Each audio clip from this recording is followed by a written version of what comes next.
Welcome to the Mrs. R Relevant Daily Draft Podcast, sponsored by the Draft Professors. Joined today with Newt and Owen. Guys, it is great to see you. Newt, you finished off that beer backstage really fast. Yeah, I just got to talking, and that's kind of what happens. But fear not, there is a second one in my future. So, Owen, do you have your drink tonight? Yeah, I ran out of proper ginger beer and I ran out of scotch, so I can't make my Scottish mules anymore. But I have ginger ale and vodka, so it's the most knockoff Moscow mule I'll ever have in my life. Respect, mad respect. Well, yeah, I've got my body armor. There we go. There we go. So we're here to do some running backs. And Newt, you want to explain to everybody how they're going to hear you and Owen talk about running backs? Yeah, so this was Owen's child that he birthed last year with wide receivers, but we're going to talk about running backs in 4 different categories: make you miss, power blocking schemes, zone blocking schemes, and third down backs. And with that, the idea is that we're going to rank our running backs in terms of 1, 2, and 3. The only caveats to that, which is going to be a point of contention that is going to come up for one player in particular, is that you cannot use a player in more than one category. So there might be a player who is the best in, I don't know, say all of them, but you can't use that player in all of the categories. You only get to put them in one singular category. So it allows us to talk about more players and a little bit deeper in the player pool, given where they're at. And with that, we're trying to break it up between, obviously, run blocking schemes, as well as like with third down backs. It's going to be both receiving and pass protection. Both of those go into a third down back. So it's going to allow us to kind of have a conversation around those pieces. Okay. Owen, you want to call your shot and say which running back in this draft class is going to go to Brandon's Texans? Well, I don't think Jeremiah Love's going to make it to them in the first round, so I think you're going to have to start diving into some of these deeper concepts or deeper players for their concepts. I think, I'll call my shot and say they will get Emmett Johnson from Nebraska. Okay. You want to call your shot for Brandon's Texans? We're going to go with Fat Man, Kaytron Allen. And so I got to think a bigger back. I'm going to go Roman Hemby. Okay. But, okay. So that being said, the 4 categories: third down back, power, zone, make you miss. And I'm assuming we're starting with the third down because that's at the top of the spreadsheet that we all built. You're the one that built the spreadsheet, Jim. We just filled it in, but we can go with third down. Okay. So the cool thing about the third down is that 2 of the 3 backs are the same for both of you in the same order. Owen, you want to kick off the third down category and talk about the category a little bit and who you like?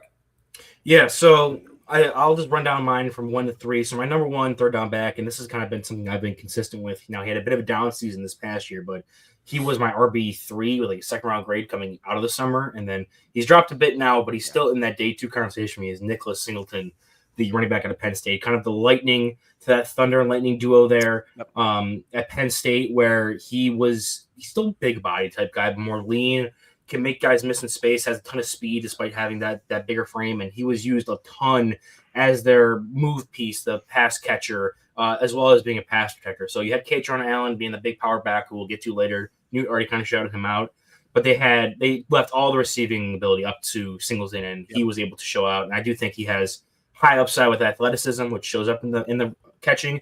He just wasn't really given a lot of opportunities because they had a bell cow in front of him for the down-to-down running. So I think for me, he's immediately a third down back coming into the league, and then he has some upside past that. So I have him at 1 there. Then we got Emmett Johnson, the guy I previously shouted out from Nebraska.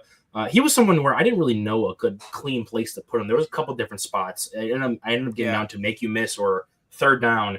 And what really decides it for me, and something that's really big for me when it comes to deciding how good a receiver these backs are, because most times you're going to be running very limited route trees. in college. So it's hard to find a guy that has the experience of running out wide or from the slot or being like, the Christian McCaffreys at Stanfords of the world. Like that's really difficult to find. So you have to really kind of find different ways to differentiate these guys. And one of the things I love to do the most is their transition from receiver to runner, how smooth it is for the completion of the catch into making your first move and getting upfield. And I felt that that's what pushed Johnson for me into the third down back category, just because I do think he, while is able to make guys miss, show a real smooth transition where some of these other guys not so much. And then my final player in this category, and the one that I'm clearly going to be the highest on of anybody because he's my guy, is L.J. Henderson from Buffalo. Had a 1,000-yard season 2 seasons ago now. Last season still had a pretty good year despite the UB offense taking a big step back with a dip in quarterback play, which I didn't think was possible from the year prior, but somehow it was. Probably could have told you that come the transfer portal, but was still kind of employed, so I didn't want to cause too much trouble. But L.J. Henderson's a guy that just a hair short of 5'10", 211, got a dense frame, and he's not the most powerful guy, and he's not like the top of an athlete, but he's got a guy that can make you miss in space, is a natural catcher, does really well when it comes to pass blocking concepts and understands his role. Just a do the dirty work type of guy that is going to be athletically limited, never going to be a top back, but I do think he can work his way into rotation if he's going to be a receiving option because he does show that skill set even at a lower level of competition. That's some mad respect right there. I think that you hit the nail on the head when you're talking about Singleton, you're talking about Johnson. For my third player, had Adam Randall, and I think there's a couple things that go into his eval. He's a running back that was converted from a wide receiver at Clemson. He was a 4-star recruit wide receiver, and one of the things that just really hampered him and why I kind of struggle with this is he does have some pretty stony hands. Like he's got a career 10% drop rate, which is one of the reasons he made the conversion. However, he's going to give you some things out of the backfield that most running backs are not, just with the experience with running that route tree and the ability to go from a backfield alignment to a slot alignment. I think that Singleton, of the guys that we talked about, you really got a chance to see him in a ton of situations where he was taking a slot alignment and he was running true route tree concepts. And I think that I didn't see it as much out of Adam Randall, but he is going to give you that ability because he has so much experience with that. I think one of the biggest things about Randall, when you take a look at him in terms of being that running back convert, is going to be his ability to be a pass blocker. And that's something that I don't know if you guys saw with his time at the Senior Bowl, but I was actually really impressed with him in pass protection and some of those one-on-one drills with linebackers that are very clearly set up to be a linebacker-friendly drill. I actually thought he was one of the better ones there. I thought Singleton did a pretty good job, which is the other half of this conversation that we're having in terms of him being obviously a route runner, but also someone that you can stick back there and add some protection for your quarterback. But Randall really did a lot to show me a player that went from, they don't have to block on passing downs because they're the one that is running the route, to a guy that if he is asked to stay and pass protect, he has made enough strides in 1 year as a running back and understanding what that looks like that I feel really confident about him. So I really did like him for a third down back. There are going to be two guys for me that stand out that are not in this list. And obviously we're having this conversation so we can get the L.J. Hendersons and the Adam Randalls out there. But Jonah Coleman and Jeremiah Love are going to be guys that I think are just absolutely phenomenal as well. I think Coleman, you're getting a really well-rounded player and one that can kind of play on third downs. And then Jeremiah Love, to the point of a guy that can line up literally anywhere on the field. You're going to see that from him consistently. And you see it kind of with these groups, your Penn State and your Notre Dame, that have that running back duo that allows teams to be a little bit more creative in how they deploy their more of a receiving threat option. So a couple guys not on either of our lists, but I think that, would be solid guys. If you are an analytics guy, I think one of the biggest things that you could look for also, yards per route run. It's a really common stat for wide receivers. They use 2 for that mark for wide receivers in terms of hey, that's a good mark that you want to be at for yards per route run at a college level. The guys that we just talked about and that we listed off, Jeremiah Love, Jonah Coleman, Emmett Johnson, Nick Singleton, all had yards per route run over 1, and like Jeremiah Love was like 1.84. He was almost at a wide receiver level. And then for me, Adam Randall 0.91. So he's kind of close to that. So a little bit of analytics to that, but I strongly agree with everything that Owen said about Singleton and about Johnson in terms of like the athleticism you get from Singleton and the ability to transition into a ball carrier from that catch with Johnson. I'm curious to go see the Senior Bowl stuff. I know I've been on record saying I didn't really pay attention to much of it this year. Where I in the past have watched all the drills and everything. Yeah. For Randall, I thought that a weakness of his game during the film I watched was his pass blocking. I agree. He stepped it up in the Senior Bowl is something interesting. Yeah. I'm going to check that out. And I totally agree. And that's kind of one of the things that I noted because I didn't watch him until after the Senior Bowl. So I did have a little bit of bias going into it, admittedly. But if you get a chance, watch day one reps, linebackers, running backs for those one-on-ones from the Senior Bowl. I thought Adam Randall really stood out. I'm not saying that he was just like flooring dudes, but he did a really good job of being at least consistent and doing enough to kind of say, okay, that's the foundation that I want to work off of, because I don't expect any guy, unless they are going to like just be built for the position, to be a stellar pass protector coming out of college. I want to see the willingness. I want to see the size and strength, and then at least like some of the fundamentals to understand how you can get in there, upright, be able to get your hands on a guy and work them from there. I'll let an NFL coaching staff take care of the rest. And I thought Randall did enough where I was like, okay, that's something I can work off of. Okay, so I have a question. If there's a running back that has had 33, 38, and 40 catches, and he didn't make your third down list, why? Do you know who I'm asking about? No. Wait, 33, now, 38. This year he only had 17 catches. But in his prior stop, Roman Hemby, 33 catches in 2022, 38 catches in 2023, 40 catches in 2024. And he's in another category for you guys, but what held Roman Hemby off of being a third down, making your top 3 third down running backs home? I think I liked him a lot better in the other category. And to be honest with you, his time at Indiana really did color what, the grade of that, because I did like him a lot coming out of last year and out of Maryland as a receiving back. And I do think where he lost a step maybe as a receiver in the Indiana offense, no fault of his own, he made up for by being a better pass blocker this year than he was in years past. He's not the biggest guy. He's not an absolute hammer or anything, but he does square guys up and do a good job with processing. I actually spent a whole half an hour earlier because I was watching film. My wife asked me who I was watching, and I was watching Hemby, and I broke down kind of man versus slide protections and how the running back supposed to fit it. And he was picture perfect. Every time I had a different rep to show her to kind of like teach it. So it was really good teaching tape to that point. So I do think he's a good third down back. He would have been on this list if I didn't want to put him somewhere else, because I'm very high on him as a different category. It was just more so that the third down backs are a lot more your niche players, like trying to get your LJ Henderson, trying to get your Adam Reynolds in there, because some of these other players, like the technical part of it is what's going to get them in the other sections where you're going to talk about a lot more as starting running back that you can get placed in the other categories. Okay. No, I agree with that. I don't want it to sound bad, but like I would say that my better players are going to be in the other categories. I think that this is going to be like Owen said, a little more niche where you can make your money there.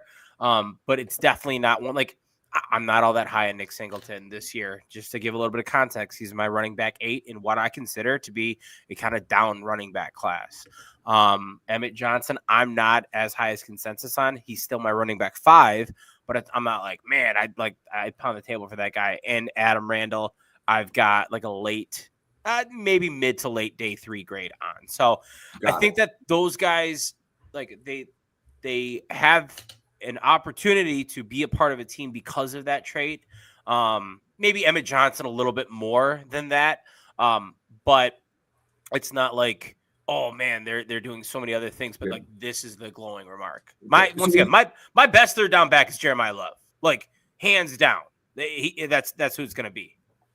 Got it. Well, so we started the podcast off with maybe the weakest group. Newt, do you want to go through your power backs? Absolutely, because we can talk about Fat Man himself, because both Owen and I have Katron Allen number 1. This is going to be for power blocking schemes. We're looking for guys here that are going to be going north and south. And with that, I think Katron Allen is going to be a guy that when you take a look at him, it's not the first time, but Owen said it perfect. Like, he is the Thunder to Nick Singleton's Lightning at Penn State. He's going to be a guy that he's very no nonsense. He has an understanding for what the blocking scheme looks like, and he is really good about finding that hole. But he's going to hit that hole, and that is going to be how he runs. He's not looking to dance. He's not looking to take his time. He wants to find his hole, and then he wants to be able to go and put his shoulder pad into a linebacker's face mask, because that's just kind of his mentality. And I've loved that about him over the summer. And I think that his ability to take over as the lead back at Penn State and really showcase that mentality has been a phenomenal piece to his game. I think the contact balance is also something that allows him to be a strong one cut back. If you are going to be a guy that is going to running those power blocking schemes, I think you have to have a really good contact balance in order to be successful, because you're going to get knocked around. It's not going to be necessarily as open as it would be in a zone blocking scheme. And you're going to have to be able to, run through that. You also have to be able to get skinny through the hole. And you talk about Fat Man getting skinny through the hole, but man, I think that he actually does a really good job of that. And all of those pieces come together to make a guy that I think that he gives you that consistent, that reliable running style. I think that he has an understanding for, what blocking schemes look like. And I think he's a smooth and an explosive enough athlete that he can really exploit that running style when he's asked to. My next one's Jonah Coleman. I'm assuming that Owen has Jonah Coleman as a highly regarded one cut back. I know he's got him in a different category. But Jonah Coleman, once again, no nonsense. They call him the human bowling ball for a reason. If Katron Allen was a bully in terms of an analogy, Jonah Coleman would be like the living embodiment of the thing, where he is just like, hey, I am going to destroy you as I run in a straight line right through you. I do think that Coleman does have like a nice little bit of wiggle to him for a guy of his size once he gets out in space. But once again, he's not a guy that is going to be winning from, dancing behind the line of scrimmage and trying to find that outside zone. He is going to win from that kind of sudden burst that you don't expect out of a guy his size. But once he finds that hole, he's going to hit it. And then my number 3 is also on Owen's list, Mike Washington Jr. Washington Jr. is a little bit lower for me. He comes in as my running back 11. The thing about Washington Jr. is I don't necessarily love him behind the line. And this is where I think that I kind of struggle with him, because he is very niche. I think that, Coleman or Allen, they're going to be able to be successful in a variety of schemes. They just thrive in a one-cut zone, or God bless it all, power blocking scheme. But I think of the Washington Jr., and I have it written down here, he's not super dynamic. He's not very creative with the ball in his hands. He is kind of lacking in contact balance. And I know that's like crazy for me to say, like when I said like, hey, you have to have decent contact balance here. And I think it comes from him being a little bit high-waisted as a runner. Not that he doesn't look for contact. I think his body's just not built for that. And I think he struggles with change of direction. But man, the minute that he is able to become a straight line athlete and just beeline through a hole, watch out. Because Mike Washington Jr. can go from 0 to 60 through a hole just like that if he's able to just go in a straight line. And so when you get a chance for him to have that daylight in those man blocking schemes, it is something to watch, because it's going to be like a little bit here, a little bit there, a little bit here, a little bit there. And then all of a sudden he's going to get an off tackle run and he's going to be gone for 60, 70 yards because he's got that home run speed. He's got those long legs, and he's able to turn it from 0 to 60 just like that. When he's allowed to be a straight line athlete, if he's moving laterally, I hate it. And it's uncomfortable. It doesn't look right. Nothing about it is natural. But if he's able to kind of be a downhill runner, Mike Washington Jr. can just knock him out of the park left and right. Yeah. So Owen, your power running list has a player that the channel hasn't covered much. So I'm really interested to hear what you have to say about your power runners. Yeah, and he's interesting. Just to cover, because we do have some repeats here between me and you. Yes, Katron Allen is my number one power back. Is there a reason you keep referring to him as Fat Man? Is there like a nickname I'm missing? That is his published Penn State nickname. He goes by Fat Man. Yes. Look it up in the bio. His nickname is Fat Man. I'm serious. I think we've been calling him that since the summer. I think, I've heard that before, Newt. Yeah. At least he owns it. He owns it. But he's my number one. A big thing for me with power running, and the reason why I would say Jeremiah Love would be my number one power running back. And it's not because he's more powerful than Katron Allen or more powerful than Jonah Coleman or any of these other guys. It's because a lot of, when we're talking about power gap schemes, you're relying on a lot of, hitting you're designing it to go to a specific gap as opposed to a zone where you're stretching it out and you're allowing them to pick and choose which gaps they attack and press. I do think that when it comes to running a man blocking or power blocking, you have a specific gap you're looking to hit.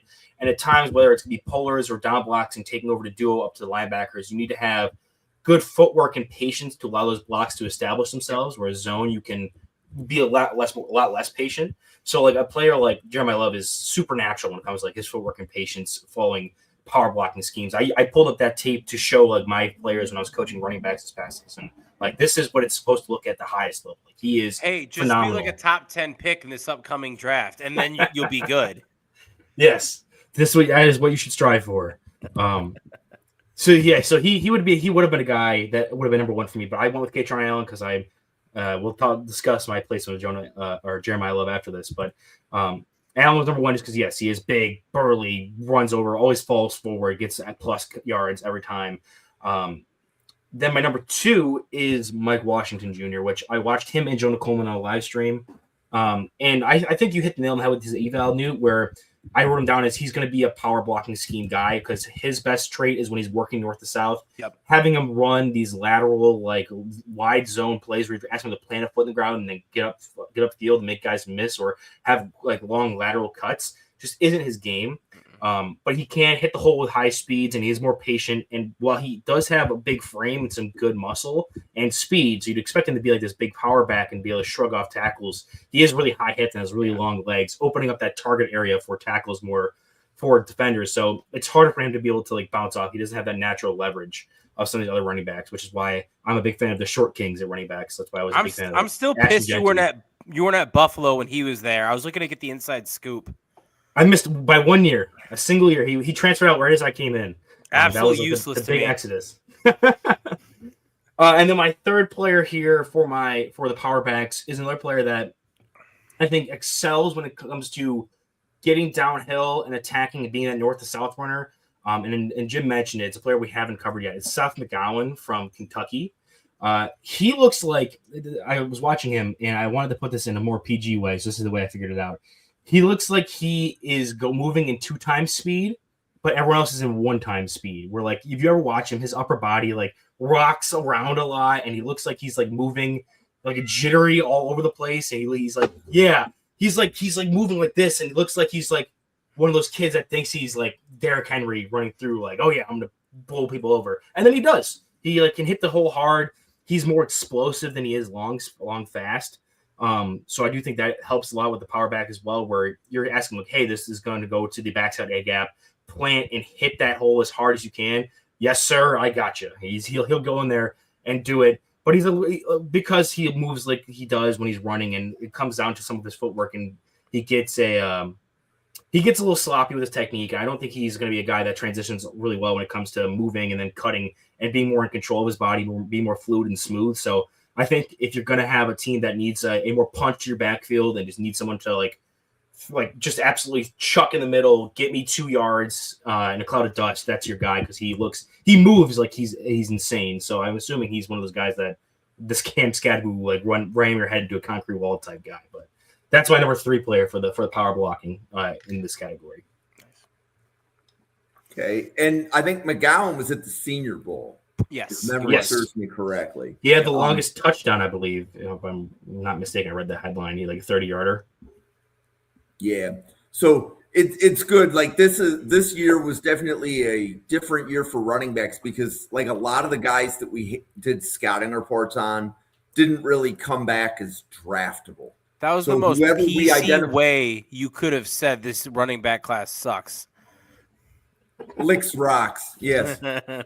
So, but Owen, do you want to cover your best? Well, first of all, Newt, any comments or questions on Owen's list? But considering that 2 of the 3 were the same, yeah, I'm not going to mention anything. I do have a little bit of teaser. Seth McGowan actually in my zone blocking list, but I think for some of the reasons that Owen actually said, but we'll get to that kind of when we get there. I think McGowan is actually a fairly well-rounded running back in terms of like a Mike Washington Jr. I think we both said it, like that man needs to be running north to south. He cannot be running anything east-west. I think that McGowan has the opportunity to do both. I just think that there are some elements to his game that allow him to be, successful in both of those. I'm not disagreeing with anything Owen said, though, when putting him in that man blocking scheme.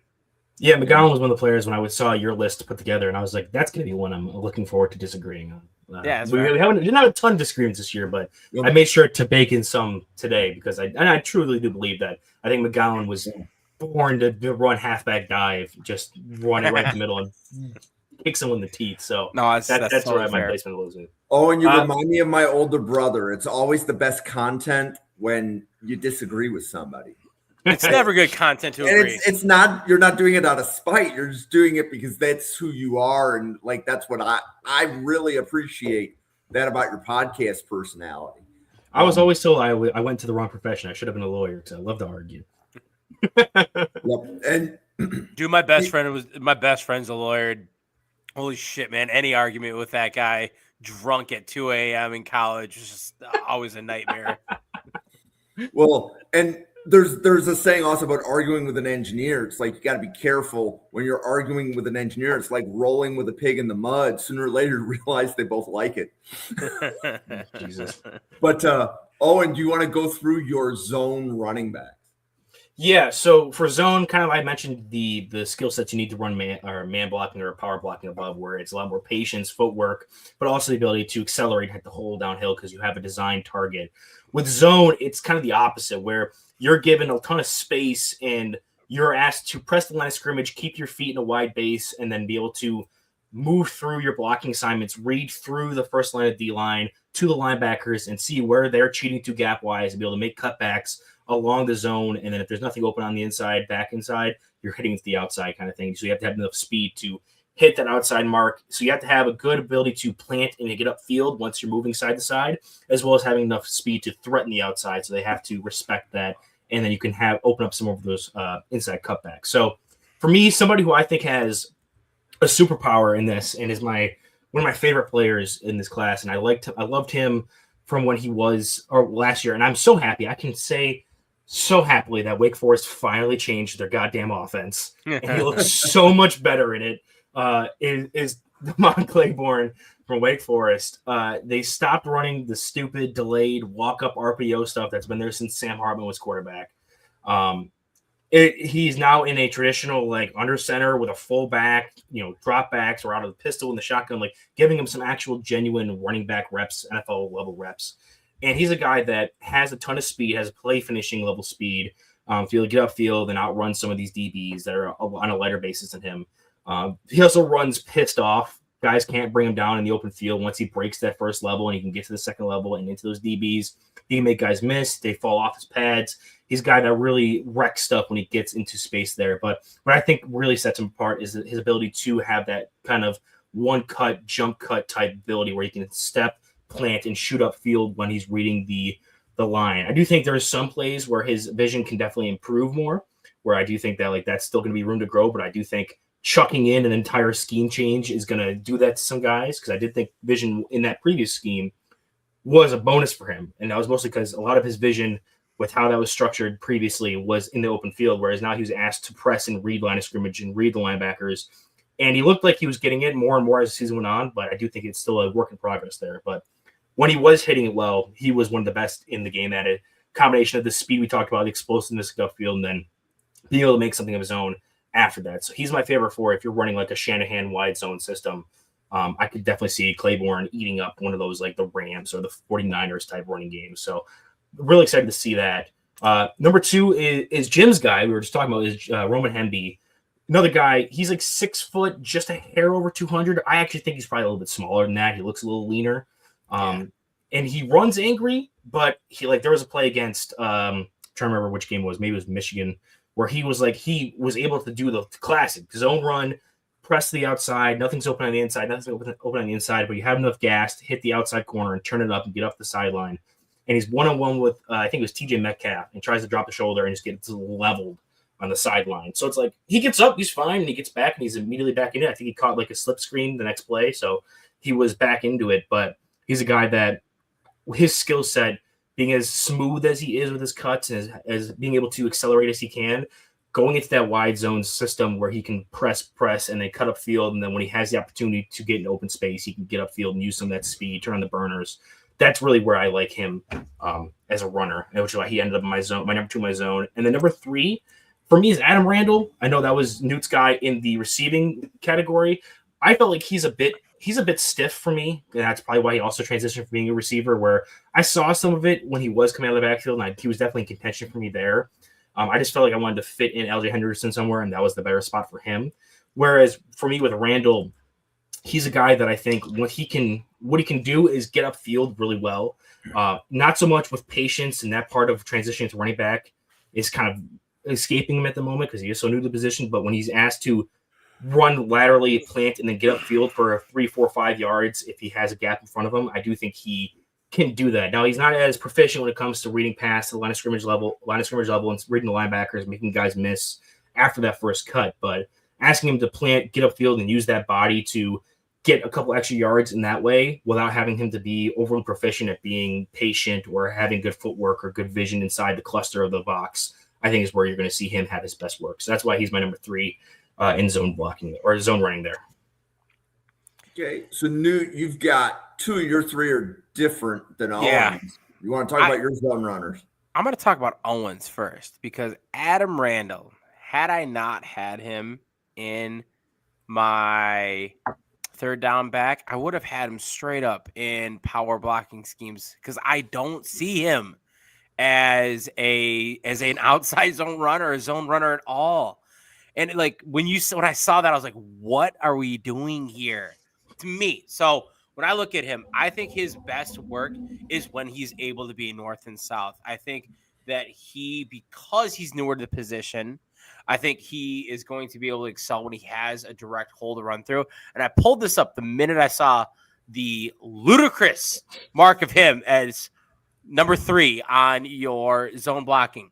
Can you guess what gap is going to be his highest in terms of yards per attempt for last season at Clemson? I'm going to assume, because you're going after this, is the A gap. It is the A gap. Congratulations. Can you guess what his? So I will put a caveat in there. He did have one jet sweep that went for like, oh no, it only went for 5. Never mind. I'm still correct. Can you guess what the second highest gap was? Oh, you got that right. The B gap. I don't see him in the same way that you do. I understand kind of like the points that you're making with like the stiffness to him, but I think he's so north and south, man. That's just me though. I see him as a north-south athlete. I see him as a guy that when you ask him to get out in space, he's not as comfortable. He's not able to really see where he needs to go and how to kind of put his foot in the ground and explode. That's just me, though. What games did you say you watched from him? Because I'm kind of curious I almost want to go back and check him out a little bit more now. I watched the Syracuse game. I watched the. Let's double check. But I definitely the Syracuse game because he had like 7 catches in that game. It was something ridiculous. And because I saw him in your third down receiving one, I was like, okay, so I need to prioritize a game that maybe he was a bit more utilized in the passing game. Oh, and I watched the Louisville game. Okay, so the Louisville game, I thought that's the one that to me I was like, oh shit, this guy can get up and down because I watched him against SMU at first, and I was like, damn. Little bit rough. I think if you looked at the stats for his game, I think he had like 1.9 yards per attempt. It was like Clemson got destroyed by SMU's defense that game. But I thought Louisville, he was able to kind of exploit that openness to it. But that's just me. That was the point I wanted to make there. Before I talk about my two guys, do you want to say anything else to that, or? I do have to say that when you pull up your stats, they count running through the A and B gap is if you're running outside zone and you make a cutback and you just run next to your center, and it's still the A gap. Yeah, but he ain't making no cutbacks. Have you ever seen that man run? He doesn't know what a cutback is. You're right, and I think I was going back and forth because I did think I was either going to put him in power running or in zone running, and I just the fact that he doesn't drive the when he runs well north to south when he has creases and he can attack a crease. But like when he's met with any kind of contact, needs to make a move in a hole. Like I trust McGowan way more than I trust him to make a move or make a cutback within that kind of finite space than him. Whereas you get him in zone, he kind of reminds me of like a less athletic Isaac Grendo when he was coming out of Louisville, another converted receiver, kind of taller, longer, and they both struggle with the more nuances of the position. But if you get them going in a straight line, whether it's going to be hitting to the outside or on a track where they're able to just get up the field, whether it's going to be initially starting with an open bucket step going out or coming straight downhill at a gap, that's where they're going to excel the best. Okay. But I did think that I wanted to fit him somewhere, and I liked McGowan as power, and I liked LJ Henderson as receiving more. So I felt like, okay, if I'm going to make the argument for Randall somewhere, it would be in the last spot of my zone because he damn sure wasn't going to make you in the make you miss category. No, there's nothing about his game that's going to make you miss. All right, so my guys, and I'll kind of this is actually a nice transition. So my guys, just to read them off in order for zone are Jadarian Price, Roman Hemby as well. I thought Owen nailed it. Roman Hemby might be one of my favorite backs in this year's draft class. He is so much fun to watch. He runs so damn pissed off. He hits way above his weight class. Like he's 204 for his Senior Bowl weigh-in, and he is just annihilating dudes. Like comes in careless to how big he is versus a linebacker or a safety. There's one play that I clipped and tweeted out of him where it's like he gets knocked around 3 times and he doesn't give a shit about that. He still ends up turning into like a 10-yard run. So Hemby for me, I loved. I thought you nailed it. And then my number 3 for this is Seth McGowan, who is your number 3 for power blocking schemes. And I think that this is kind of where that conversation that I just had with Randall comes full circle. With McGowan, and I kind of said this, like, I think he's a little bit more versatile. I don't disagree with the things that you're saying with McGowan because I think he runs super pissed off, and I really do like the elements of that in terms of his game. But with him and with where I see McGowan, I think he's got the ability to be a little bit more sudden. And I don't mind him when he gets out in space and then to kind of, as he's going through and kind of identifying what a run looks like, then take advantage and be very sudden about the way that he then hits a gap that develops. So with him, I definitely see a guy that, you can take advantage of that burst and that patience to wait for a opening to develop and then hit it. But I think he does a really good job out in space of taking advantage of that well. I think you did say it really well too, though, about like kind of his body movement. I think that he makes these massive jump cuts behind the line, which is why I don't mind him in a zone blocking scheme, because I think the biggest thing for me is if you're going to be in a zone blocking scheme, you have to be able to survive behind the line of scrimmage. And I think with McGowan, he has that ability. He's got the ability to kind of sit back there for a while, to kind of go through it and pick the opportunity that he's going to move forward and not be deterred by, players that are moving in and out of that space. So I did like him a little bit more there. But then for me, Jadarian Price, he's once again a guy that, and I know we'll talk about him for you in just a little bit, but he's a really complete running back. I think you can put him in man blocking schemes and he'll be fine. I really like him still in zone blocking schemes because I think that he is going to show a really good burst when he needs to. I think that he's got phenomenal vision and he can identify a hole before it develops, which is one of the things that allows him to be a strong player when he's running in those schemes. But I still think that he's got good burst between the tackles and he's able to do that. I just think overall you're looking at a guy that, you can find success in either scheme because he does have that phenomenal vision. He's able to cut it back when he needs to in those zone blocking schemes and go through and find success in either one of those. So that's my three guys. Like I said, Jadarian Price, Roman Hemby, and Seth McGowan. Yeah, I think you make a good point about McGowan with behind the line scrimmage being able to survive there and his jump cuts. For me, a lot of when it comes down to power versus zone is when you make those cuts, you have to be in zone. You're flowing from one side of the field to the next. You're going east to west, and you have to make that plant and cut while still in that full kind of motion, have more body control. Whereas with power, when you're making those jump cuts, you can do the kind of like stereotypical footwork drills where you work through the ladder, where you're shuffling side to side. Yeah. And you can kind of stop and start. And as long as you have some good burst out of that stance and keeping a wide base, you can do that. It's kind of a different style of cutting.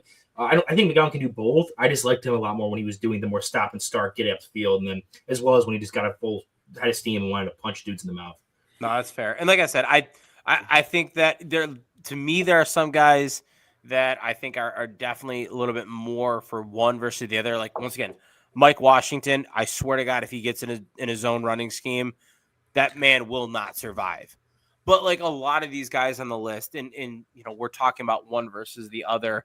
I think even if Kaytron Allen were in a zone blocking scheme, I think he'd be fine.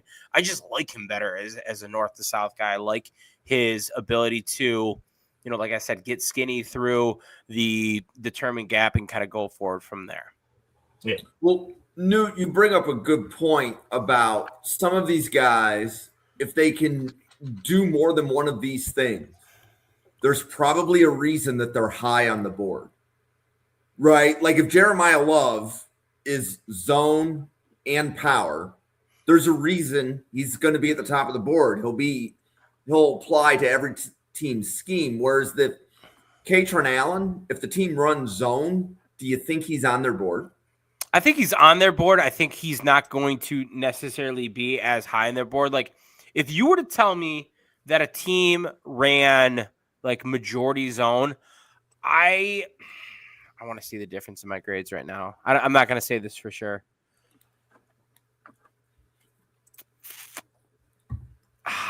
No, I wouldn't. I'd probably still take Kaytron Allen just because I think he's that much better of a runner.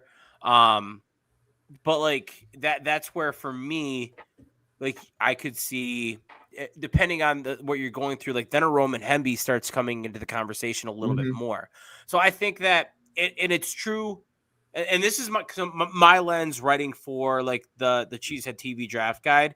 Like when I'm doing that, I'm doing that through the Packers lens. So it's not necessarily how I see the guy. It's how they're going to fit that. So the same thing's true for running backs. Like when you are a team and you have a running style, you're probably going to prioritize one guy over another to a certain degree. You're not going to drop a round grade in order to get a guy that maybe fits your style a little bit more. If it's a conversation between two guys that are like right neck and neck, then you'll prioritize the guy that fits your scheme.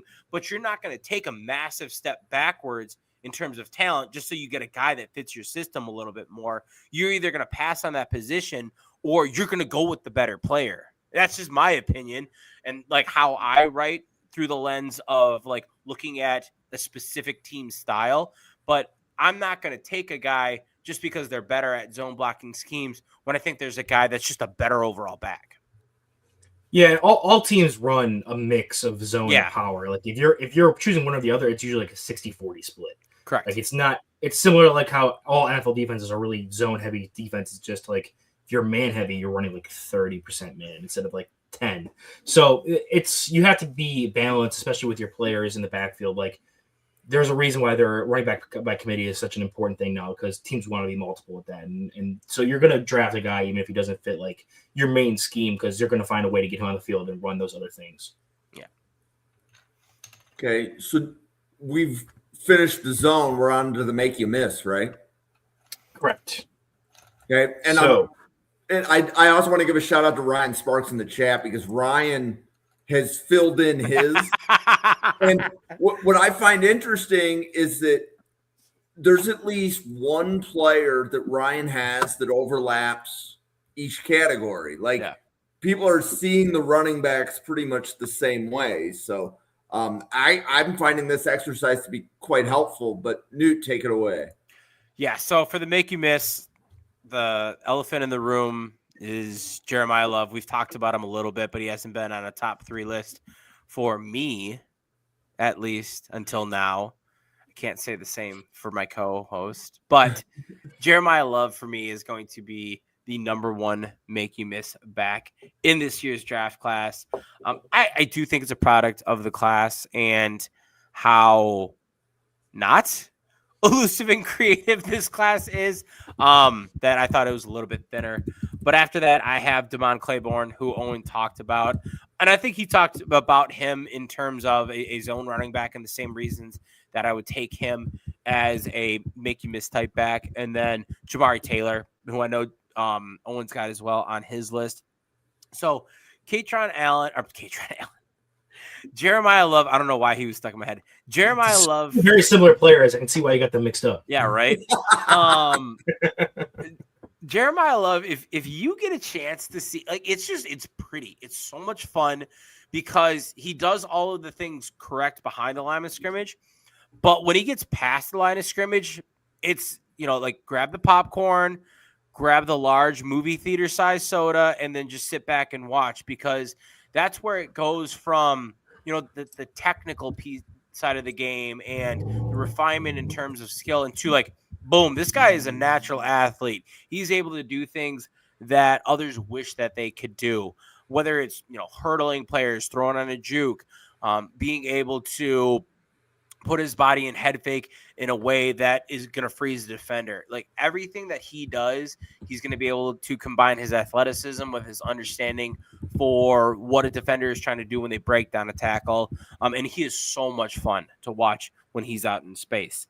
I think Damon Claiborne, for the same reasons that Owen was saying, I think he's very abrupt. I think he has the ability to show good contact balance, but then pair that with some nice agility and burst that allow him to be disruptive when he's out in space, but not lose his momentum that he has going forward.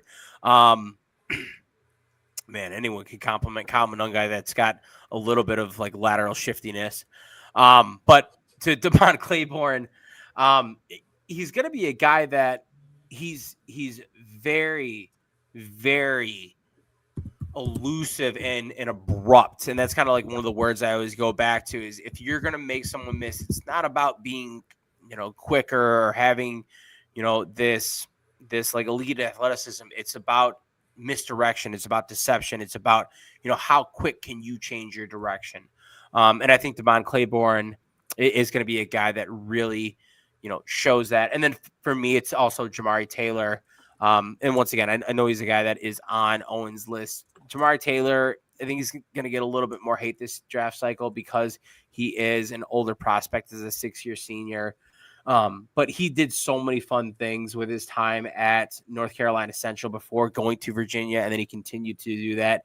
I think he's very shifty, whether it's behind the line of scrimmage, being patient as a runner, or it's his ability to excel out in space. One of the things that's going to allow him to be successful is his ability to stay clean and then continue on to get those yards after contact and the elements to his game. Like all of these guys that I'm talking about, when you take a look at one of the stats that's going to tie over to them, it's going to be missed tackles forced. And missed tackles forced comes in a couple different ways.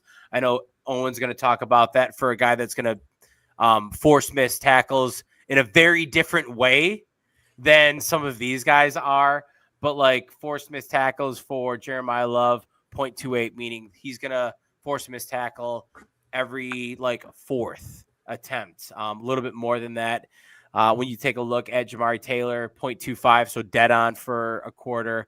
And then finally, my last guy, Devon Claiborne, 0.2. So all those guys are good. You know, when you talk about like your Bijan Robinsons of the world and your I'm not sure where Genty was last year, but I'm pretty sure he was high, like 0.3. That's like when you start getting into some superstar power. So, you know, I think it does a really good job of kind of painting that picture. But missed tackles force comes in many different ways. And I'll leave that to my segue into Owen talking about his three guys.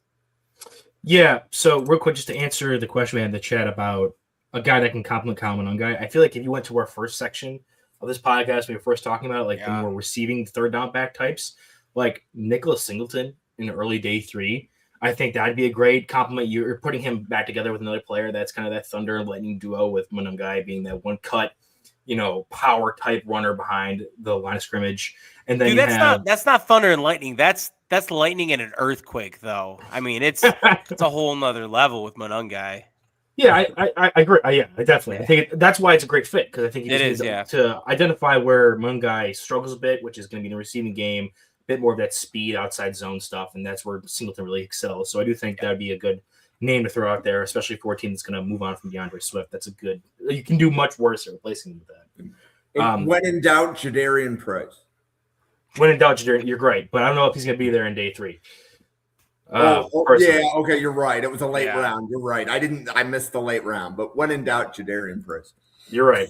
But so for me, I'm going to open up with the elephant in the room that I don't have Jeremiah Love in any of my top 3s of any of these positions. And it's not because he's not worthy of it. He thinks he's undraftable. He thinks he's undraftable, just like Emeka Egbuka.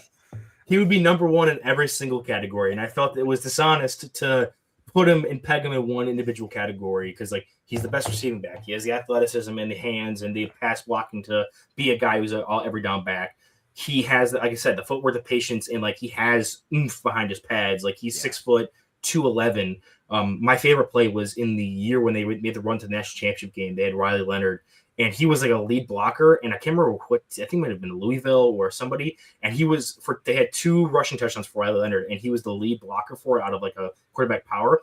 And he put some dudes on their ass. It was like some of the best clips that exist out there. I put that up on Twitter. It was like 15 yards downfield. Jeremiah Love just like annihilates the safety. Yeah, so he will talk with his pads, but then also he's explosive and can hit outside zones and plant and go. Like there was a 5-game stretch this past season from the USC game down to the second last game of the season, the Syracuse game, where he had his longest run was 63 yards, 94 yards, 48 yards, 56 yards, and 68 yards. And that's not counting 2 more 40-plus yarders or 36-plus yarders he had earlier in the season. So, like, he's explosive. He can make you miss. The run against Pitt is one I will point to. Like the BC one, he makes outside zone. He makes 1 cut, gets upfield, and he's untouched for 94 yards. But the one against Pitt, it's a power blocking scheme where he has to allow his polling player to come kick a guy out. He had picture-perfect shuffle foot technique and then gets upfield, does a spin move to make a linebacker miss, and then splits the 2 deep safeties, and it's like he's gone for a touchdown of 60 yards. Like, it's beautiful. So he'd be number 1 in all of these spots. He's tied with Arvell Reese without positional value. He is tied for film grade with Arvell Reese, my number 1 player on the board, on my big board. So I am that high on Jeremiah Love. I think he's up there with some of the best backs we've watched in previous years. Which is why I didn't want to put him in any of these categories to kind of highlight some other guys. But to get to the list proper, Jadarian Price, I think I'm a bit lower on him than most people are, because I do think he's not due to any fault of his own, but because he got such limited action in that Notre Dame backfield, he's a bit more raw when it comes to like reading past the line of scrimmage to the linebacker level, or allowing his blocks to start. Raw or fresh? You know what? You're right. Fresh. We're raw. You know what? Some of these guys are going on these raw carnivore diets. Maybe that's the Jadarian Price comp is I forget what that crazy dude's name was that's on YouTube that eats all the raw meat. Oh yeah, right. But What running back is he for you? I don't know what you guys are watching on YouTube. Jim, you gotta get on the wild stuff, man. Apparently Primal I'm watching diet. too much stuff on the John Wilkes Booth Escape Tour to be like watching people. Like, I don't know. What running back number is he? For me, he is currently running back number. I say I'm all around. He's RB3, but it's just okay. grade wise. I do think I have a 3rd round grade on him. I have a 3rd round grade as well. I think that's normal. I don't think that's low. I think that's normal. Yeah. Well, I saw a lot of people having his like RB2 comfortably in the 2nd round or late 1st round conversations. It's like, he's RB4 for me with a 3rd round grade. Fair. Yeah. So I mean, I guess I'm more aligned with other people than I thought I was. I just feel like he's a great athlete, can make dudes miss. But when it's comes to his vision, decision making, he loves to hit the outside all the time. If he has the option to disregard what his blocks are telling him and I have a lane to the outside, I'm gonna hit it because I'm fast and make guys miss in open space. I'm gonna take it. I just think that stuff needs to be kind of cleaned up and needs to get coached up a bit. But he's a great prospect when it comes to the raw natural running and making big plays out of nothing kind of thing. So that's why he's number 1 for me for making miss. And you mentioned it, Newt. So Jonah Coleman's my number 2, and the reason for that is forced missed tackles also includes having guys fall off your pads. Guys. Yeah, you don't have to be the cleanest. You don't have to be Jeremiah Love pirouetting between linebackers to cause missed tackles. You can just run through arm tackles, and that's a missed tackle force. In that case, Kyle Monunga is going to be my first for making miss last year. Unlike Kyle Monunga, Coleman also has a little bit of wiggle to him, where he's able to do some cuts in open space and make guys miss and grasping at air after some of these moves. And he has some hurdles on his tape. He's a beauty when it comes to some of the athleticism he has in such a big frame. I originally had him in my power running, but I wanted to highlight a McGowan in power running a bit more. And I was like, I could put Coleman in Mickey Miss because I can definitely argue that for the exact reasons I just did. And then number 3 for me, it's one of the guys that you already talked about with Jamari Taylor. I also wanted to shout out Le'Veon Moss from Texas A&M because I think they're both in the same mold of they have some Moss is a bit more like the Kyle Monunga guys where all his forced tackles are going to be power kind of falling off of dudes winning leverage battles. But Taylor is a lot more. He has that jitterbug to him where he's able to make guys miss, but still have the leverage battle and be able to run through tackles and break arm tackles. I do think that he's exciting because he had 1 year at higher level of competition and really exploded and he had 4 touchdowns in his first 2 weeks there. So I do think he has a lot of untapped potential. So I do think that he's a guy that when you talk about shorter backs, having leverage winning, having power, but also ability to miss, he's a guy that really excites you when it comes to what he can do, especially when he's given more opportunity. So he's my number 3 in that category as well. And like I said, Jeremiah Love, not in the top 3s, but because he's just God tier running back prospect in this class. As a 6-year senior, I hope Jamari Taylor figures out that untapped potential very quickly. Well, okay, so running back summary. Newt, if you had to call your shot at how many running backs are going to be drafted before the end of round 4? Oh, 4. I think a lot of them go in round 4. I think that's the problem. Well, and this is going to take I'm going to go with the end of round 4 for a reason, and then I'm about to squeeze it higher. Oh, man. I was hoping you said 3, but we'll go with 7. So, Owen, how about you? How many running backs do you have graded high enough to go by the end of round 4?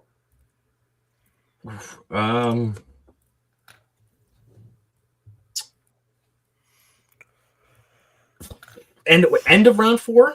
Correct. 8. Okay. So then, Newt, how many of those guys do you think go before the end of round 3? Okay, now we can answer this because I think the answer is probably 2. I think 3. I 2, maybe 3. So you want to call your shot at which 3 those are, Newt? Love. I think it'll be Jadarian Price and Jonah Coleman. I think Fat Man is RB2 for me. like for a little bit of perspective.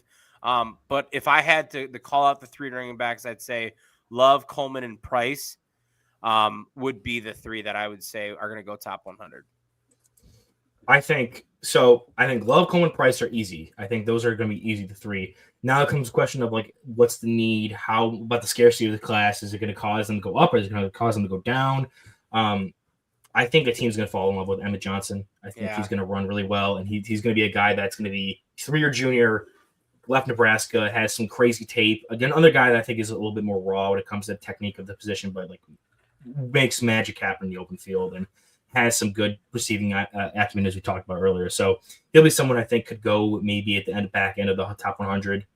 I mean, I have Claiborne and Hemby with 3rd-round grades, but I do think they would probably fall into day 3 just from the position. You got Hemby with a 3rd-round grade? I do. Damn it. Okay. So, next question. So now I'm going to take the question and turn it inside out. Newt, who do you think are the first 5 teams to draft a running back? Man. Which team is the need the highest? Are the Packers drafting another running back? And Owen, if you want to help no. Newt out, like I'm thinking one of them is Minnesota. Yes. Gotta be. Let me pull up. So I have Tankathon up right now. I got to pull up an MDS real quick.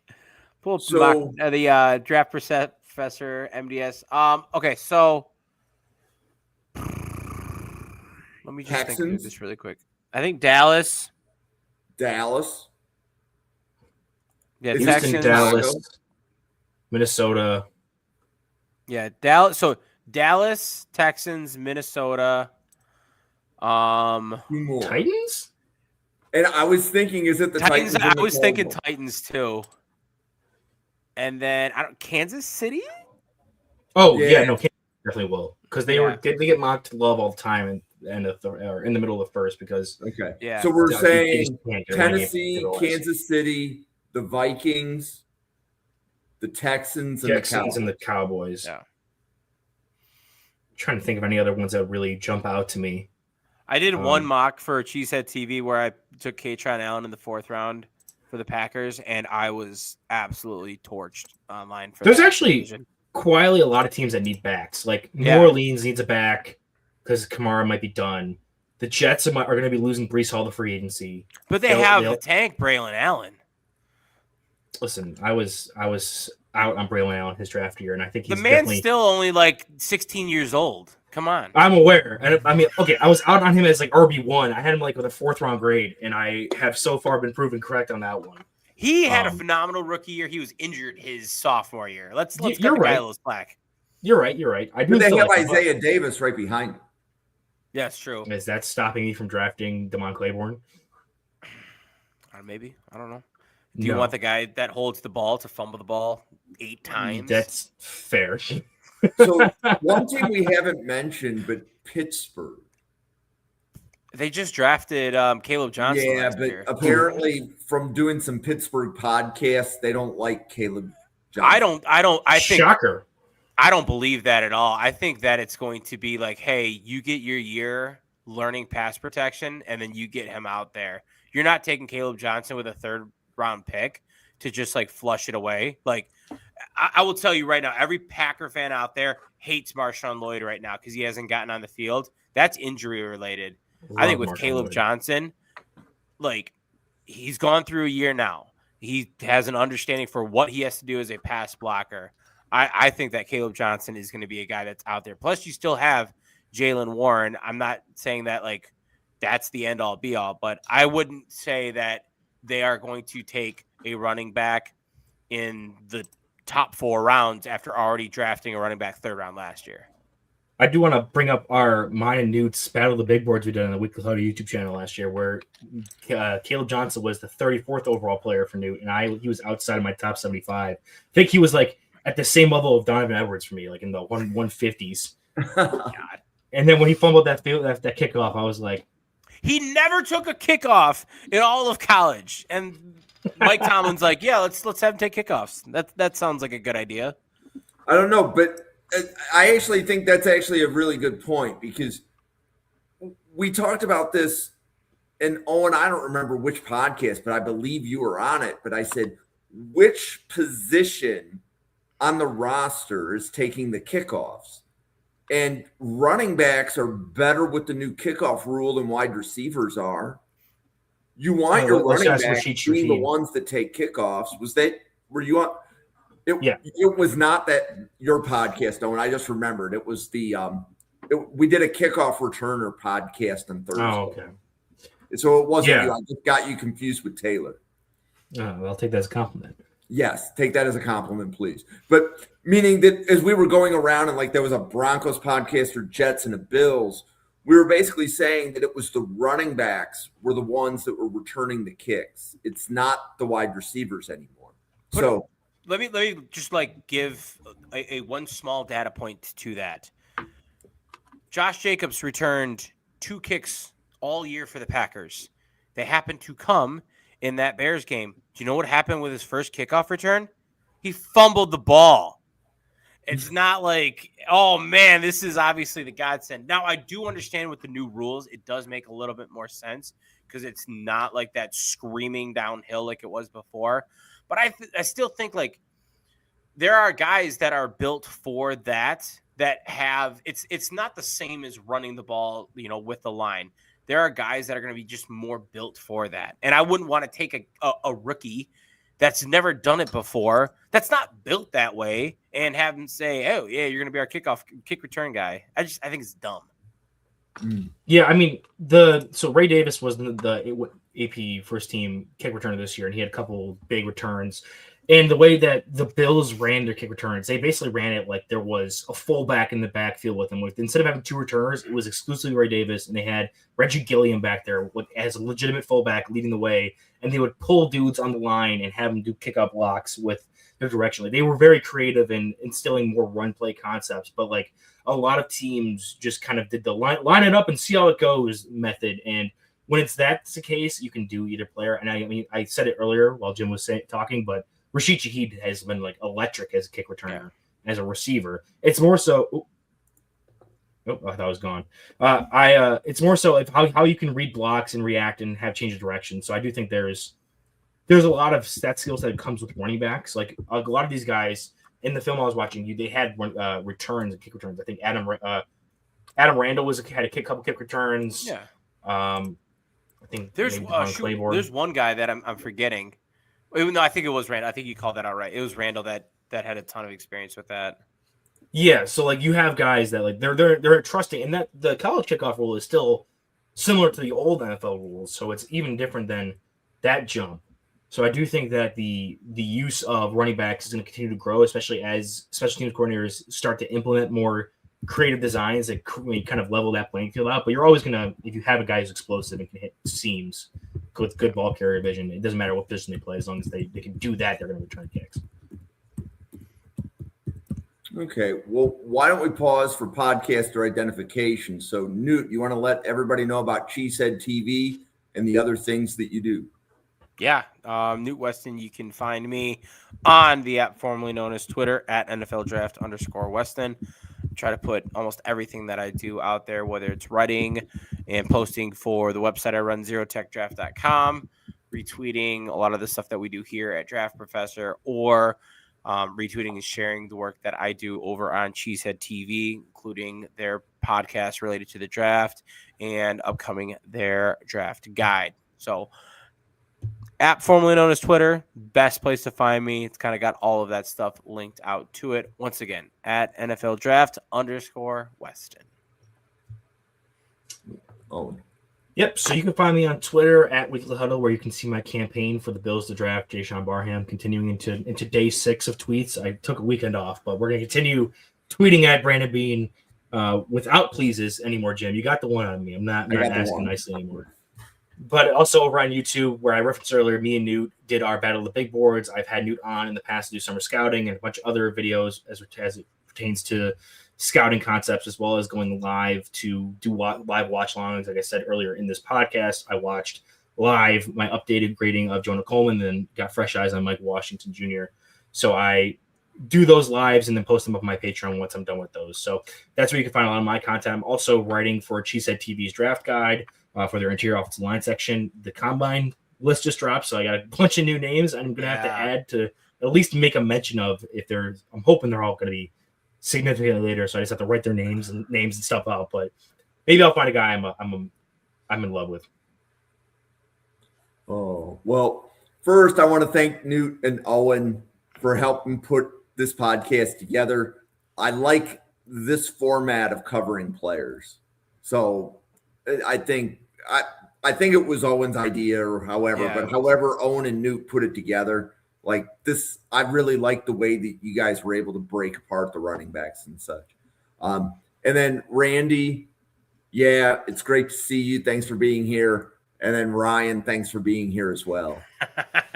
I want to remind everybody that we do 32-person mock drafts every Friday, and we want you, the people watching the podcast, to draft for your team. That way, if you're going to complain about Owen drafting Elijah Surratt to Buffalo, so if you're going to drop that into the YouTube feed, just come on the podcast, draft for Buffalo, tell us who you draft.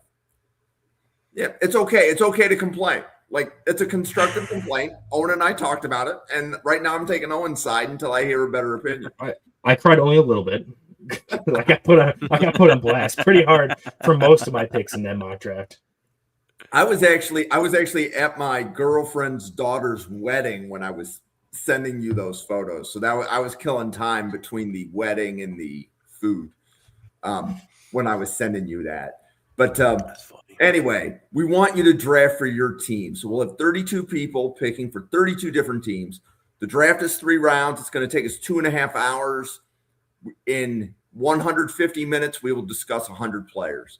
And actually, Randy will be one of the people on the podcast, and you'll get to hear Randy's grades on all of the players that you pick. So stop by Friday. It is usually our best podcast of the week. So we want you to join us, please, and thank you. And we have Epic Mock coming up April 9th, 10th, and 11th. That will be a 7-round mock draft with trades. We will have 33 podcasts going. There will be 1 podcast for every team. You will see Owen on the Bills feed with Jerry Ostrowski. You will see me on the Draft Professor feed here. You'll hear me complaining about the players Owen picked. You'll hear Owen complaining about me. It'll be a lot of fun. I still have the video saved on my laptop from when Jim lost his mind when we drafted Kyle Williams and traded up for him last Epic Mock. It's yes, cool. And technically that was Ty Felton, but yes. Or yes, Ty Felton, you're right. Yes. And like Ty Felton was one of my forgets. guys. I just don't think that we should have done that in that specific mock. But I got outvoted. That's all I got to say. Yep. I just went and recorded it. But yeah, so we're here. We're Draft Professors. We're here every day at 7 p.m. and 9 p.m. Eastern. We are starting a second show on Saturday mornings. I think you will see Randy on that show on Saturday mornings as well. We are starting a 3rd show on Sunday nights. So we will have, 2 shows Sunday morning. We're going to have another show Sunday night. We are covering the draft a lot at Draft Professor.